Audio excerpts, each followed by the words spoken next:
Master price action with this approach. First, looking at the structure on the left, we can see the price created a higher high, higher low, higher high, higher low, and the final high here.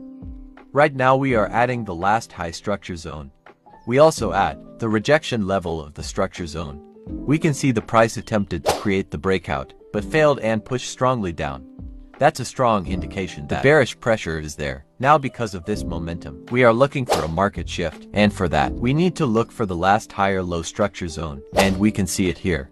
The price currently is creating the breakout of the higher low structure zone and forming the brand new lower low formation. For that, I'm looking for the price to come back up and retest the higher low formation for me to give me a lower high, and then looking for the continuation, which could happen with the first target down to the next higher low, and using the second target, the farthest higher low formation,